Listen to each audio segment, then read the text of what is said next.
Grand Rising, Kingdom Greetings, Great Awakening. Yes, Grand Rising, Kingdom Greetings, Great Awakening. Welcome to the Transitioning Table. It is a great honor that I welcome you to this channel. I am eternally grateful for those who are tuning in or that will tune in at a later time. Let me just reintroduce myself to you. Many on my channel know me as Apostle Shemaine. Many know me as Prophetess. Many know me as Kim Pavita. Um, and as you notice, also the Enlightened Warrior Queen. So there are many AKAs tied to, assigned to my name. But most importantly, um, I am walking this path of being enlightened. And so I am eternally grateful for where I'm at in my journey. If you go back in history in my channel, you will see my progression from Christianity to awakening to being Bantu to now just embracing my spirituality, where I am eternally grateful for where I'm at this time. I have several, videos in terms of my journey and my coming to what you know as Kenya. And as you see, the topic that I rest here is the dawn of a restored Kenya, and that is where we're at. That is where Kenya is at. I didn't understand it in its totality, and I still do not understand or overstand um, why the Most High, the Divine Creator, the source of life, summons me to Kenya. But each day I live, each day I am here, each part of this journey, I'm beginning to understand, overstand, and understand why. As I knew that it is a special place, it has significant spirituality, spiritual roots. It had significant kingdoms. It has amazing stories untold. We could go to that scripture that says the things that are hidden will now be revealed. And so, being here, I've dived into so much hidden knowledge, hidden powers, hidden abilities, or I won't say even hidden, known, but not understood, you know? And that's the power of this land. And I'm quite sure those who are in Tanzania or Uganda or Botswana or wherever you are on the continent, you can say almost basically the same thing in terms of the hidden powers, the beauty, the splendor, the spirituality of the land. And I think that is throughout the length and breadth of the this northern kingdom, sub-Sahara Africa. It is mystical, it is inspiring. It's just amazing. I think there is no word in the English language that truly can describe the spirituality of this continent. There's none. There is no words that can describe the spirituality of this continent. That's how vast and how deep. And when you think you have put a pin in the spirituality, when you think you have captured it, then it shakes you up, and you realize there's still more to explore. There's still more to comprehend. And even the people of the land do not really understand the full capacity of what their country, the land that they were born and raised in, is capable of. But we are at a dawn of restoration. And I heard many preachers and people in the Christian communities and stuff, that they talk about restart, reset, and all this different stuff. And when you really go to the root of these words, is basically going back to the origin, getting back to the original place, where it all started. Many may know, as just as many may not know, that Kenya is considered the womb of Africa, even though we're a part of the Horn of Africa. Imagine. For me, I discovered, or I came to realization, because I can't say I discovered, because nothing is new under the sun. Anything that is hidden is just being revealed. So what has been revealed to me, even when you look at the map of the continent of Africa and you look exactly where Kenya is located, and you do a study on the pineal gland, what they call the third eye, you'll find that that's Kenya. Yeah, that's exactly where Kenya is, the pineal gland. And when you think about the pineal gland, and if you do the study, I'm not prepared in terms of doing the study in terms of the pineal gland and stuff like that. But if you do the study on the pineal gland, you will understand the pineal gland more clearly, and how the pineal gland works and how it functions and how it gives you insight and all that different stuff, and the power of the pineal gland, and why they give our bodies all the metals and the aluminums and all the um, fluoride and all those different things, to dumbing us down, or to dimming our pineal gland, or to, what I want to say, fog our pineal gland. Yeah. I'm not a doctor, so I'm not giving any medical advice and stuff like that. This channel is basically information and educational purposes of the information that is distributed here.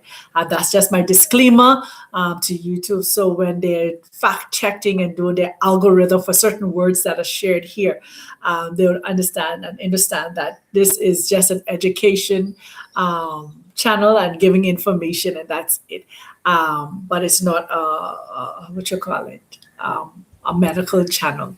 No, I don't give medical advice. But anyhow, back to what I'm saying, because you have to do this disclaimer, because I find that YouTube has been taking down a lot of my my videos, and I find it so humorous, but nevertheless, I'm passionate about what I do, and what I say, so they can take my passion in the wrong way. But there again, I'm still eternally grateful. So yes, and as I was saying, the dawn of a restored Kenya, and as I was meditating this morning, it was not really truly my intentions to do any videos this week. I would really probably say I was going to do some things next week and start really getting a little bit more information out than I have been doing. But this morning, as I was doing my meditation, this was some of the things as I was in my meditation that came. And then I was listening to a few things, some motivational stuff. Get up, get out there, get it done, and stuff like that. Stop procrastinating, and the best you is ahead of you, but you have to embrace the you where you're at to get to the best you. And so where Kenya is at right now, Kenya's at the dawn of being restored, being renewed, being revived. Many of our nations, I came from the island of the Bahamas. That was where I was born. I was born in the island of the Bahamas, which was also, like Kenya, a colonized country by the British. So we were a British colony, just like Kenya was a British colony. But we got our independence after Kenya. We were a much younger independence. Our independence actually is tomorrow, which will give us 51 years of independence. So happy independence to the Bahamas, or interdependent, because we still are dependent. We're not in independent in terms of just being a sovereign nation that is not depending on, because we still have the Queen on our currency in the Bahamas.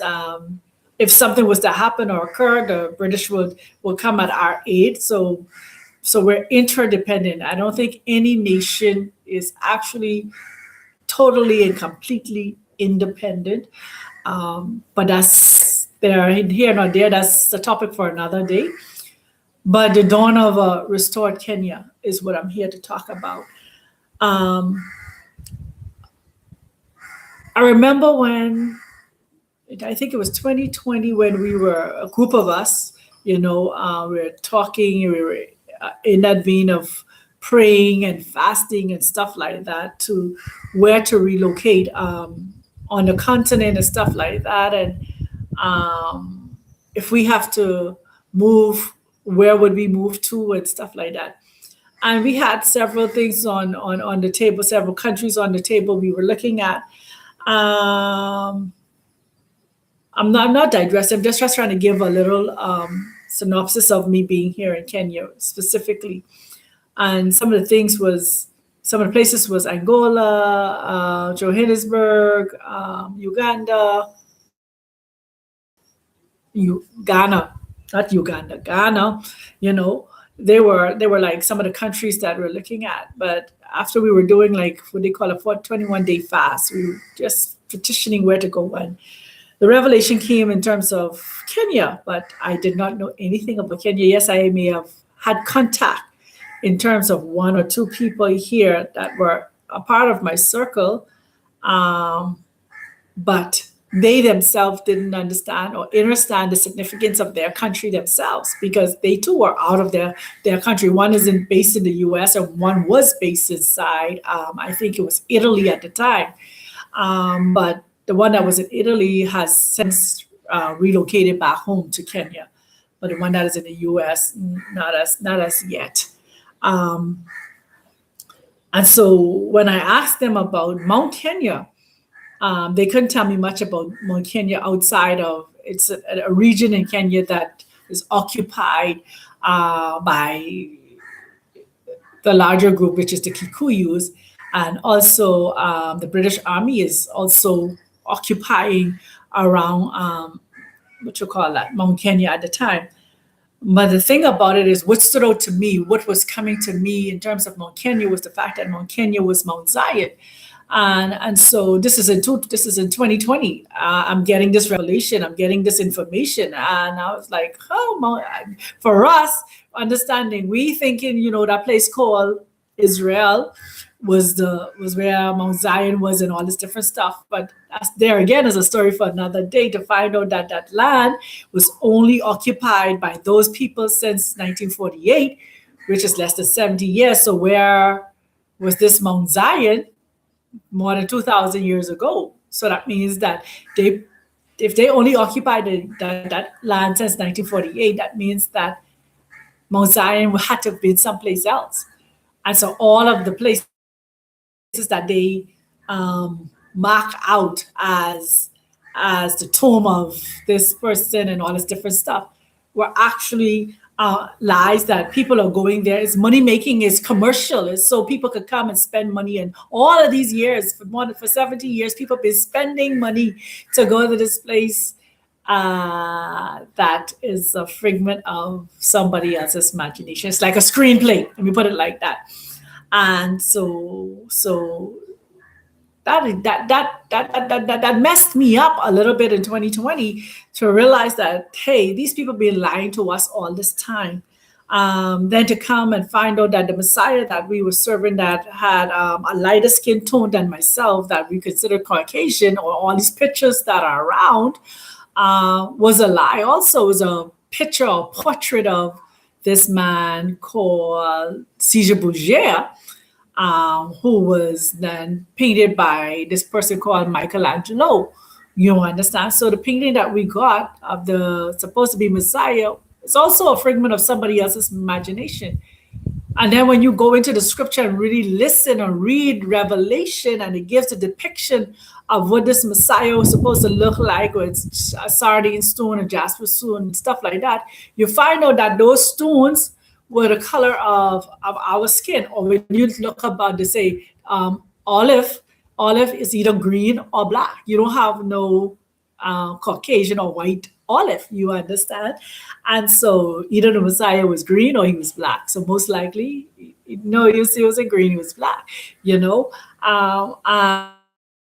And when you look at where Egypt is, whether we want to agree or don't want to agree, it's in Africa. When you look at what they call the Middle East is still considered a part of Africa. So when you look at the Suez Canal was dredged, and you could tell that you could Google the date when the Suez Canal was dredged. So it's only a canal. It is, it is not an ocean. They just cut through Africa. Literally, that's what the canal is. It's a cut through of Africa to separate, to make it seem as if there's two different continents, but it's not one continent, So all of these different information and stuff like that I found really made it more intriguing of why the Spirit was pulling me to Kenya, to be specific, not so much the continent, because I've been to Johannesburg. You understand? I spent time in Johannesburg. I fell in love with Johannesburg, and I really wanted that to be the place where I moved and lived. But I understand now that it could not be with the kind of spiritual movement that is taking place in the atmosphere, that is taking place on the continent. You understand? There's still a whole lot of as much as South Africa seemed to be independent, it is still not independent. It still has a lot of that apartheid spirit and movement there. It has a whole lot of strongholds that are there. The people are not completely and totally liberated. They're still underneath a very strong satanic alliance. Let me put it like that, if I could use satanic alliance. Don't come for me, please. But this is just what is being revealed to me. And so they fight the people inside South Africa heavily, especially on their traditional values and their spirituality and stuff like that. Even when I saw how they fight them when they wanted it to have that spiritual day thing they wanted it to have inside South Africa, and how the Mzungus, the non-melanated people, really fought against it and call it demonic and all that different stuff. But yet still, they honor their ancestors. They honor these Christopher Columbus and King Leopold and all these different people. They make statues of these people. But if we decide to do totem poles and make mark carvings of our ancestors, it is called voodoo, witchcraft, and all this crazy stuff. So what is good for the goose not good for the gander? I don't know. But nevertheless, but coming to Kenya, has been and still is a tremendous spiritual journey. It is still a lot to unveil. A few weeks ago, I would say more like a month or two ago, as I was doing my meditation, there are some things that was revealed to me in the realms of the spirit, of what we call the candlestick. And the Most High showed me, or I saw, and I told a couple of persons just so they would, so that when it happens, I would not be just coming on the scene and say, I said this was going to happen. I saw this happening. But I made sure to tell it to people so that when it occurs, they would know that, yes, she said this, kind of situation. I didn't come and record it and stuff like that for the public domain. But I saw the candlestick, the thingam of authority being moved from the if you know Kenya, you know the controlling tribe. I saw the candlestick. I saw that place of authority being moved from that tribe that always was in control of everything.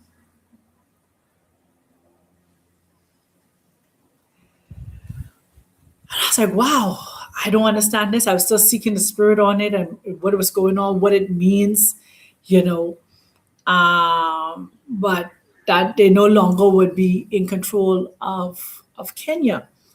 And I was like, wow, okay. And if you've been following me for a while, you would know that I keep on talking about the mixed multitude. The mixed multitude. Yes, the Bantus say these chosen people and stuff like that. But nobody know who this mixed multitude was that was with the Bantus when they came out or when they migrated and stuff like that. Mixed multitude. Because we got to remember that even though the Bantus was chosen, they mixed with other people. They intermarried even all the way back then. So their DNA is mixed with other DNAs. And so this is where the dawn of a restored Kenya is coming, has come because they're understanding that I am you and you are me. Ubuntu. I am because you are. We are one. No matter how much we try the segregation thing, we try the tribal thing, we try the race thing, the black and white thing. Restoration is restoration of all things. Whether we agree or don't agree, whether we like it or not. I was watching a documentary here in Kenya about the British soldiers. There is a village or a region around the Mount Kenya area where a lot of our melanated daughters slept with, married, was raped by these British soldiers.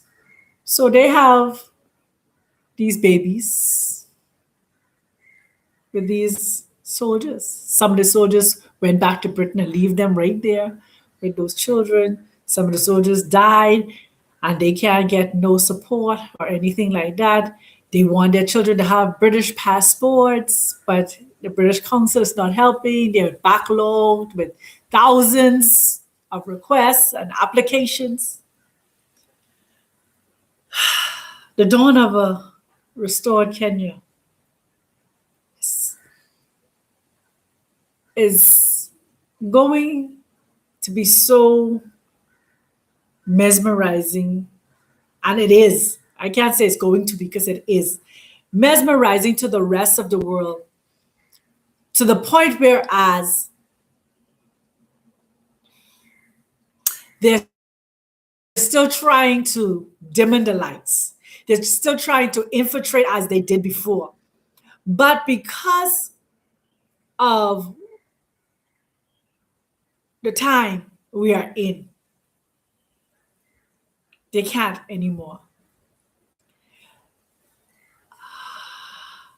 The cannibalists, the precipice, the time is here, whereas Kenya is going to be the model country, nation, region for what a debt-free country looks like. That is coming. Now that is something that is coming. It's not here yet, but it's like you're standing on the horizon and you're beginning to watch the sun come up off the horizon. And that is what you're seeing. So that's when I say the dawn of a restored Kenya. When you think about the dawn and how the dawn is just about the rising of the sun, and that is what you're going to see, the dawn of Kenya becoming a debt-free nation, region, country that would be the model and the module for other countries, for the world. Because they say the prophecy is that revival is going to start in Kenya in the east and spread throughout. So the revival that they're thinking is coming from a church. No, it's not going to come from a church. I'm so sorry for my church people, but it's not going to come from a church. Your leaders inside the church has contaminated the authenticity of what the flow of the Holy Spirit is that supposedly transpired on the day of Pentecost because of their love for mammon, for money. Because currency is needed because of the system that we're in, but it is what they're doing with it and what they're doing to get it. How they're selling their people or suppressing their people, oppressing their people so that they can stay on top and stay in the know and stay with the who's who and not advising correctly and properly. That's the problem. And so what you see happening in terms of church leaders, it is taking also authority out of their hand. So they don't be the quote unquote the face on this move. It will not be this big name apostle and this big name pastor and this big name prophet and stuff. No, it's not going to be this big name politician and this big name prime minister. No, this restoration is going to be collective. Yeah. And I think that what we see now with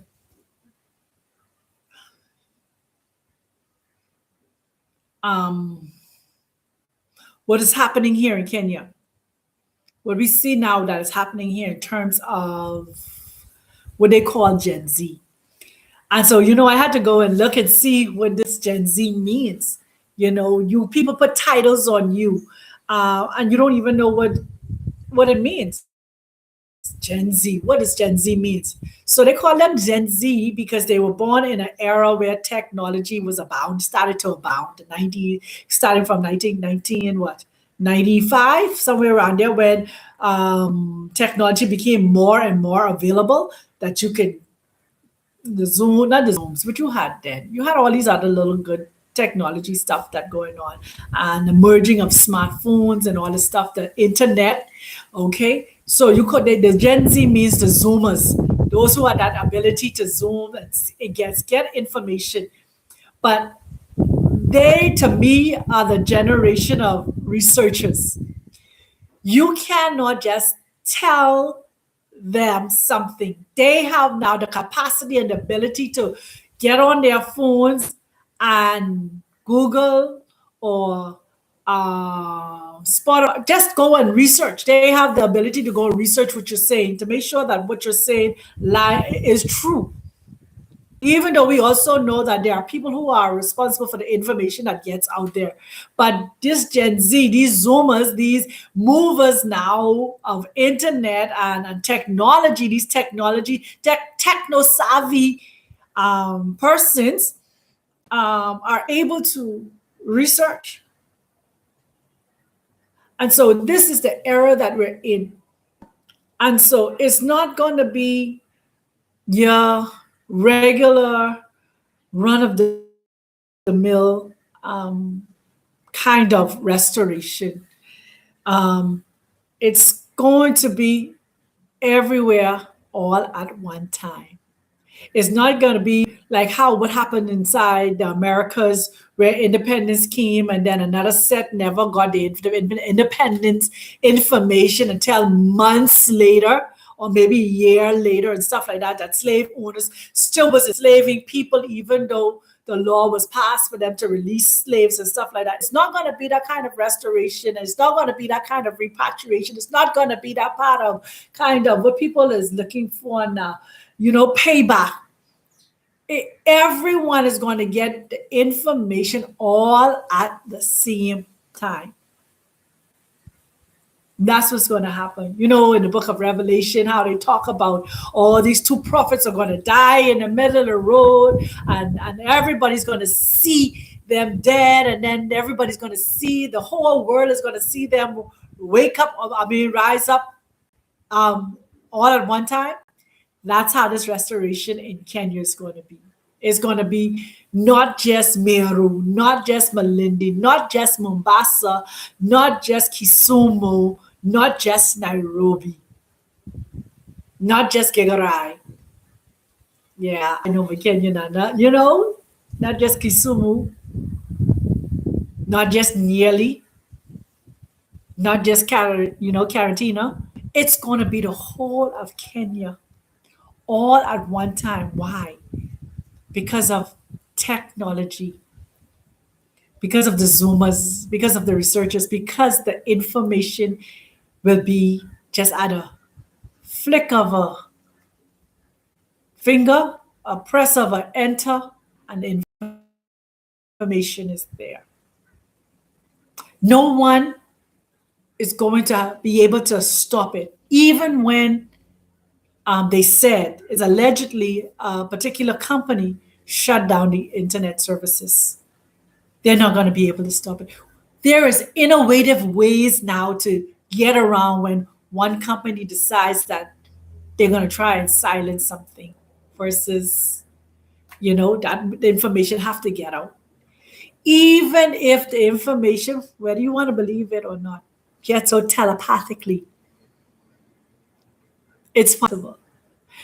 Being able to sit with some of the elders at Mount Kenya to know that these people are still operating in these gifts, being able to teleport from one place to the other and all that different stuff today. So they cannot stop this restoration process because it's not them. This is bigger than us. This is galactic. This is spiritual. This is preordained, orchestrated before time even was given to us, which is a construct. It is inevitable. That's why they give us time to stagnate, to slow this down. But there's no slowing it down now because we understand that time is in our hands. We can think of a thing and we can just watch it manifest. We're realizing that this is the kind of powers that we have. And so I am very much intrigued. I'm very much excited, elated of what is happening in Kenya. And that's from a spiritual perspective. And also, there will be persons trying to hijack this restoration, try to slow it down. Why do you think these agencies want to hold on to Kenya? Why do you think they want to just show the bad side of what's going on and not the good, not the positive? So they can hijack it and stagnate it, frustrate it, and slow it down. But they can't. Not no more. That time has come to an end where they tell our narrative. No, we can tell our story ourselves. We are going to be our own orator, if that word is correct, to our own story, our own narrative. We're going to be the ones who are going to tell our story. We're going to need somebody else to tell our story for us anymore. Enough, what they say is enough. It's time. And so that's my word to my beautiful Kenyan brothers and sisters. Keep up the good work. Continue to fight a good fight. Deepest sympathy to the families that have lost loved ones in this restoration process, what they're calling a revolution. Another thing, when I said that, if we look through history, there was always some sort of bloodshed. Even if it's not human blood, they would make blood sacrifice.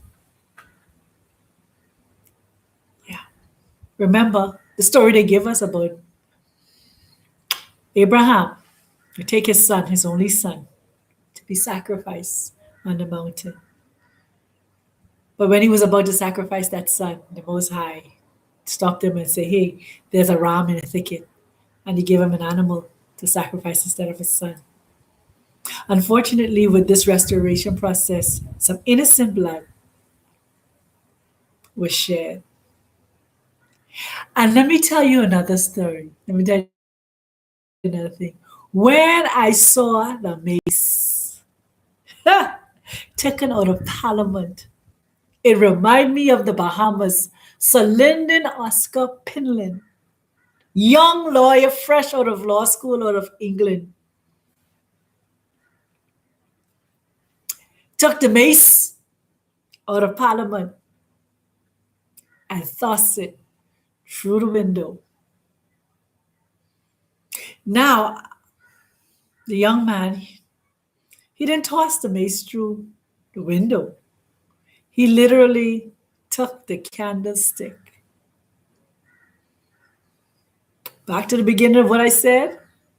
What did I say in the beginning? The Most High showed me months ago the candlestick, the stick, the stingum of authority was being taken away. Now I'm understanding it. The seat of authority that they had over Kenyans, that only certain set of Kenyans can rise to the top. Only certain set of Kenyans can get good positions. That candlestick has been removed. That barrier has been removed. That limitation has been removed. That obstacle has been removed. We are in the dawn of a new, restored Kenya. That will not stop with Kenya, but it will spread like a wildfire because Gen Z represents fire. Gen Z represents fire, the fire element. It's gonna go like a wildfire throughout the length and breadth of this world. Like a curtain stretched out. That is what's happening. So the revival that they've been prophesying that they think was coming through the church, Christianity, that revival is coming through. But it's coming through to liberate everyone, every kindred, every tribe, every tongue. We will be able to live together in unity. Whether you are Bantu, Nilot, Cushite, Hamite, Jebusite, Amorite, or Parasite, we can all be able to live together as one and be able to help each other. This is the starting of where Kenya is going to be where we understand the word commonwealth. where wealth will be common among all. And know this, I'm not saying that everyone, because wealth is not currency. Wealth is the ability to live and sustain yourself. Wealth is the ability to take care of your family. Wealth is the ability to enjoy the necessities of life. That's wealth. Currency is something totally different that was implemented by someone. But if you go back in time in history, wealth was all about people being able to be sustained. Even though we had kingdoms, everybody in the kingdom was sustained. You might be living, but at least you had a cow and a chicken and you understand, the goat to be able to feed your family. You had a little shamba, what do you call it, field, to be able to do some farming, grow your fruits and grow your vegetables and stuff like that. That's commonwealth. And that is what's coming. That's what the restoration looks like. And that is what the Gen Zs is crying out for. They are not crying out, give me money. Just give me the ability to be sustained, to sustain myself, my family. That's commonwealth. And so that is what this restoration, this restored Kenya is going to look like. So the rest of the world could know that it's doable. It's possible. It can happen. And guess what? It will happen. We're looking for, not we, because I'm not, but many are looking for this pie in the sky, or this kingdom to come down out of the sky and rest on the earth. And, the change we are looking for, the saviors we are looking for, is already here. It's us. We are our own saviors. Yes, we are. We are our own saviors. So know thyself, so you can save yourself and help others save themselves too. Because then they see you and then they want to do what they see you doing, because you're seeing how you sustain yourself. And then somebody else will see them. It's a ripple effect. So what will happen here in Kenya will be a ripple effect to the surrounding areas. Tanzania, Uganda, Somalia, Sudan, Benin, Rwanda, going on and on, Zimbabwe, Mali. Yeah, we see what Burkina Faso is doing. We see what they're doing in their region. They're trying, but it's going to take all of us. Yeah, all of us. All of us to get this done. So let's get out of the tribalism. Let's get out of the Cushite, Hamite, Jebusite, Amorite, all them Ikes, and realize that there's a mixed multitude of us that came out of bondage to enjoy the milk and honey of the land. According to the story they give us with Joshua didn't come out with just the Israelites. Moses didn't come out from Pharaoh, even though he said, let my people go. Read it again. A mixed multitude came out too. And they didn't die in the wilderness. They crossed that Jordan, according to the story, and came into the promised land, into Canaan. And remember, in Canaan, they met people here too. They met a resistance. I'm not saying this restoration is going to meet a resistance. The restoration meeting a resistance. But guess what? They conquered the resistance. The resistance will be conquered. And no more innocent blood will be shed. No more innocent blood. But the people now will have all things common. What's that commonality? Huh? What's the commonality? The commonality is wealth, being able to live, being able to just enjoy life, being able to raise our children, being able to sit around and educate our children. How did we get here? You say, by the blood,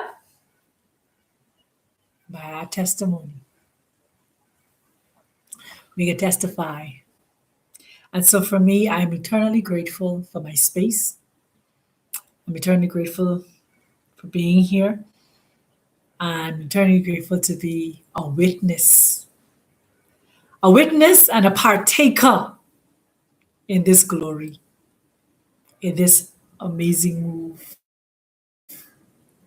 in this amazing restoration.